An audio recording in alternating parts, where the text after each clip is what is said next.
हमारे वीडियो को लाइक करें, हमें सब्सक्राइब करें और बेल आइकन पर क्लिक करें। बुलंद आवाज में आप सभी का स्वागत है। मैं नफीस पठान। एएमआईएम के student wing president Rashid Qadri की ओर से एक प्रेस कॉन्फ्रेंस रखी गई थी। यह प्रेस कॉन्फ्रेंस जो है एजुकेशन के ऊपर रखी गई थी। जैसे कि आप सभी लोगों को पता है कि इस लॉकडाउन में सबसे बड़ी समस्या जो है लोगों का एजुकेशन है। लॉकडाउन की वजह से लोगों की अर्थव्यवस्था इतनी खराब हो गई है कि लोगों के पास फीस भरने के पैसे नहीं है। कई लोगों ने अपने मोबाइल तक बेच दिए। उसके बाद कई क्लासेस, कई स्कूल एजुकेशन ऑनलाइन देने की सुझाव दे रहे हैं। तो इस बारे में राशिद कादरी ने क्या सजेशन दिया है और प्रेस कॉन्फ्रेंस में कैसे सवाल के जवाब दिए गए हैं, ये पूरी जानकारी हम आपको बता रहे हैं। प्रेस कॉन्फ्रेंस जो आज के माहौल को लेकर, जो कोरोना का जो महामारी चालू है, इसके लिए खास चीज़ पे मुझे डिस्कशन करना था। जैसे स्कूल को लेकर, स्कूल की फ़ीस वगैरह को लेकर, कॉलेज की फ़ीस वगैरह को लेकर जो ये महामारी में लोगों को परेशान किया जा रहा है, तो मैं आप लोगों के माध्यम से एक चीज़ बताना चाहूँगा कि सरकार की तरफ से अभी तक फ़िलहाल फ़ीस को माफ़ को लेकर कोई आदेश नहीं आया, लेकिन थाने म्यूनसिपल कॉरपोरेशन की तरफ से ये आदेश जाहिर किया गया है, एक लेटर जाहिर किया गया है कि जो भी स्कूल या कॉलेज की तरफ से किसी को अगर परेशान किया जाता है, फ़ीस के लिए अगर किसी को फ़ोन किया जा रहा है, बार बार परेशान किया जा रहा है, तो वो स्कूल और कॉलेज के ऊपर जो है थाने म्यूनसिपल कॉरपोरेशन जो है वो एक्शन लेगी। तो मैं आप लोगों के ज़रिए तमाम उम्र के जो स्टूडेंट्स के और जो लोग हैं उनको मैं बताना चाहता हूँ कि अगर आप लोगों को कोई ऐसा कॉल आता है स्कूल और कॉलेज की तरफ से, आप लोगों को ज़बरदस्ती फ़ीस भरने के लिए या फिर डोनेशन के लिए परेशान किया जाता है, तो आप थाने म्यूनसिपल कॉरपोरेशन में उसकी जो है वो कंप्लेंट करा सकते हैं, या तो फिर आप हमसे भी संपर्क कर सकते हैं। हम आपकी पूरी मदद करेंगे उनके खिलाफ़ कंप्लेंट करवाने में। राशिद जी, लेकिन जो लॉकडाउन है, ये लॉकडाउन में कई लोग क्लासेस हो, स्कूल्स हो, वो लोग बोल रहे हैं क्या ऑनलाइन एजुकेशन दिया जाए, लेकिन आपको पता है कि मुंगरा की जो आज हालत है, लाइट नहीं है, और जो लॉकडाउन में लोगों के पास लैपटॉप कहाँ से आएगा, नेट कनेक्शन कहाँ से आएगा, तो इस बारे में आप क्या मैसेज देना चाहोगे? देखो, जहाँ तक ऑनलाइन एजुकेशन की बात है, तो ऑनलाइन एजुकेशन के मैं ख़िलाफ़ नहीं हूँ, लेकिन ऑनलाइन एजुकेशन मुंब्रा में टोटली फेल है। ये 100% फेल है।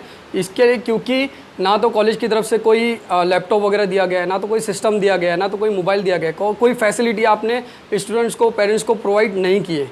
और जबकि मुंब्रा में तो ये जो ऑनलाइन एजुकेशन है, ये फेल होने का सबसे बड़ा रीज़न आपको मैं बता दूं कि लाइट है। अगर फॉर एग्जांपल आप एक स्कूल पकड़ लो, नॉर्मली कोई भी स्कूल पकड़ लो, अब्दुल्ला पटेल है, आपके पास अगर 10,000 स्टूडेंट्स हैं, तो वो ज़रूरी नहीं है कि मतलब वो स्टूडेंट्स आपके एरिए के, स्कूल के आजू बाजू के, कोई अमृत नगर का बंदा है, कोई कौसा का बंदा है। तो हमारे यहाँ तो भाई सब जानते ही है कि ये पहले से ही जो प्रॉब्लम था उसको सॉल्व करने के बहाने से जो है ये नया सरदर्द सर पे हमारे लाकर दे दिया गया है, टोरेंट। तो ये टोरेंट के आने के बाद फिर वो वापस वही पुराना मुंब्रा जो 10 घंटा अमृतनगर में लाइट नहीं रहती है, तो 12 घंटा कौसा में लाइट नहीं रहती। तो ये एजुकेशन प्रोवाइड तुम किसके हिसाब से करोगे, कौन से बेस पे करोगे? ये स्टूडेंट्स विंग की तरफ से क्या, एमआईएम स्टूडेंट विंग की तरफ से क्या कदम उठाया जाएगा इसके लिए? एमआईएम स्टूडेंट विंग की तरफ से आप मेरे जो है ऑफिशियल जो FB पेज है, इस पर आप जाके चेक कर सकते हो। मैंने हमारे जो माननीय जो ये एजुकेशन मिनिस्टर है, जो हमारी वर्षा मैडम है, जो गायकवाड़, उनको मैंने मेल किया है। उसके बाद में मैंने जो स्पीकर है हमारे, तो नाना पटोले सर, तो उनको भी मैंने इसके ऊपर मेल किया है, इसके रिलेटेड मेल किया है। और हमारे CM उद्धव ठाकरे जी, तो हमारे CM सर को भी मैंने इसके ऊपर मेल किया है। मेल करने के बाद में अब मेरा दूसरा स्टेप जो है, मैं पेपर वर्क से भी मैं इनके पास जा रहा हूँ। 1-2 दिन में मेरा वो भी प्रोसेस इंशाल्लाह हो जाएगा। मैं इसके ऊपर पूरा जोर दूंगा, क्योंकि देखो, किसी ने अपना भाई खोया है, किसी ने अपना बाप खोया है, किसी ने अपनी माँ खोई है, किसी ने अपनी बहन खोई है। और इस महामारी में आप बोल रहे हो कि हम लोग ऑनलाइन एजुकेशन देंगे। अरे भाई, लैपटॉप और सिस्टम तो दूर की बात है, हमने ऐसों को देखा है जिनके पास 2 मोबाइल थे, उनको मजबूरी में 1 मोबाइल बेचना पड़ा। जिनके पास 1 मोबाइल था, उनको वो मोबाइल भी घर चलाने के लिए बेचना पड़ा। आज अकॉर्डिंग टू यू कि ऑनलाइन जो एजुकेशन है वो फेल है मुंब्रा में, तो आपके पास कोई दूसरा रास्ता है बच्चों की एजुकेशन रेगुलर करने के लिए? देखो, जो महामारी ये फैली है, इससे पूरा वर्ल्ड रुका है। जब पूरा वर्ल्ड रुका है तो 1 साल एजुकेशन रोकने में क्या प्रॉब्लम?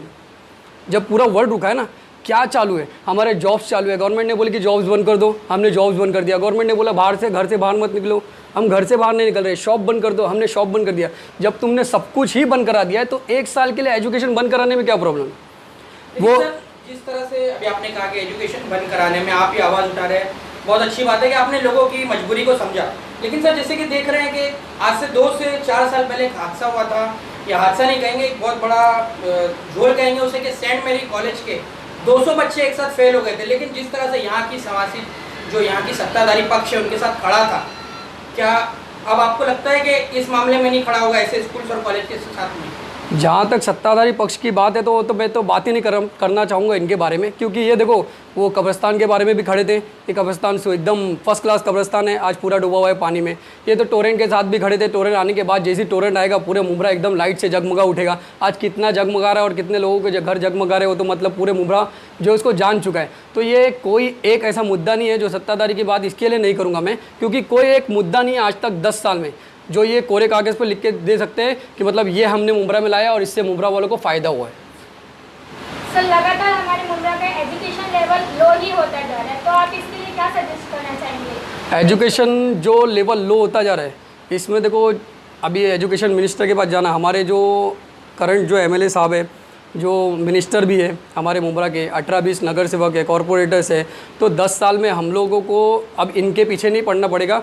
मैं लोगों से वापस एक रिक्वेस्ट करता हूँ, हमारी सोच जो इन्होंने बदलने का कहा था, तो ये सोच वोट डालने के बारे में बदले। अगर वोट डालने के बारे में नहीं बदल सकते तो सोच इस बारे में बदले कि भाई ये हमको घर बिल्डिंग के जो छत बनाने के लिए जो इलेक्शन से पहले जो टेंडर पास होते हैं, ये सब सोच छोड़े और इनसे सिर्फ एजुकेशन पे बात करें। मुंब्रा में ऑनलाइन एजुकेशन की जो ये बात कर रहे हैं, 70% लोग जो है, बच्चे जो है, वो मुंब्रा के बिना ट्यूशन के पढ़ नहीं पाते, पास नहीं हो पाते। और उनको तुम बोल रहे हो कि मोबाइल पे आप घर में जो ऑनलाइन एजुकेशन दो, तो ये मेरे हिसाब से टोटली फेल है। और जब ये फेल है मतलब मुंब्रा में एजुकेशन हो नहीं सकता ऑनलाइन, और जब ऑनलाइन एजुकेशन नहीं हो सकता तो फिर फ़ीस तो लेने का सवाल ही नहीं होता। और मैंने तो सुना इतने बच्चों को कॉल आ रहे कि मतलब उन लोग ये कंप्यूटर फ़ीस, लैब फ़ीस और दुनिया के क्या क्या फ़ीस, मतलब जो तो ऑनलाइन एजुकेशन में आप ये सब मतलब मेरी तरफ से टोटली फेल है। राशि जी, लेकिन जब से लॉकडाउन लगा है और जब तक लॉकडाउन रहेगा तो तब तक ये फीस जो है ये माफ़ होना चाहिए या नहीं? ये तो टोटली माफ़ होना चाहिए। कौन सी बेस पे आप फीस लोगे बच्चों से? कौन से बेस पे? टोटली माफ़ होना चाहिए। ये फीस माफ़ कराने के लिए आप क्या कदम उठाओगे? मैंने जैसे बताया मैंने आपको कि अभी जो मैंने मेल किया है, अभी मैं पेपर वर्क से भी जा रहा हूँ। अगर ये लॉकडाउन नहीं होता तो इंशाल्लाह मैं अभी मतलब मैं वहाँ पर पहुँच भी चुका होता। उनसे अपॉइंटमेंट लेने में थोड़ी सी दिक्कत आ रही थी, इंशाल्लाह 2-3 दिन में मैं वो भी कंप्लीट करूँगा प्रोसीजर। और पेपर वर्क से भी हम लोग जाएंगे। इसको हम लोग फ़ीस माफ़ के लिए कोई आवाज़ उठाए नहीं उठाए, इंशाल्लाह मैं इसको आखिरी हद तक जाऊँगा। सर आखिरी क्वेश्चन ये था कि बैरिस्टर असदुद्दीन अवैसी साहब मुंब्रा पे लगातार वो नज़र रखते होंगे, जो इस वक्त ये इतना बड़ा शहर है, हमारा 12 से 15 लाख की आबादी का शहर है मुंब्रा, और बैरिस्टर साहब ने हमेशा कहा है कि हम तालीमी मैदान में हमें तरक्की करनी है। इस मामले में उनका क्या ओपिनियन होता, वो क्या करेंगे इसलिए? उनके लिए आपने खबर पहुँचाई है कुछ उन तक? नहीं देखो, अभी तक मेरी की जो सीनियर जो हाई लेवल है उसकी तरफ से कुछ आपके आई गाइडलाइंस की जहाँ तक अगर बात है तो वहाँ तक तो मैं अभी तक नहीं पहुँचा हूँ। बात मैंने वहाँ तक की नहीं हुई, लेकिन अभी फ़िलहाल मेरी जो है मेरे सीनियर से जो महाराष्ट्र प्रेसिडेंट है उनसे अभी 2 दिन पहले बात हुई थी मेरी, उनसे भी बात हुई थी, और जो मुंबई प्रेसिडेंट है उनसे भी बात हुई थी। तो उन्होंने मुझे 100% जो श्योरिटी दी है कि आप जहाँ पर भी आपको ज़रूरत पड़ेगी आप एनी टाइम हमको फ़ोन करो, एजुकेशन को लेकर हम आपके साथ में और मुंब्रा वालों के साथ में खड़े। तो इसीलिए मैं बोल रहा हूँ कि मैं इसकी आखिरी हद तक जाऊँगा कि मुंब्रा वालों के बच्चों की फ़ीस माफ़ हो, क्योंकि ये बच्चे पढ़ेंगे नहीं, सिर्फ 1 साल का इनको पैसा भरना है और टोटली एजुकेशन वैसे भी फेल है।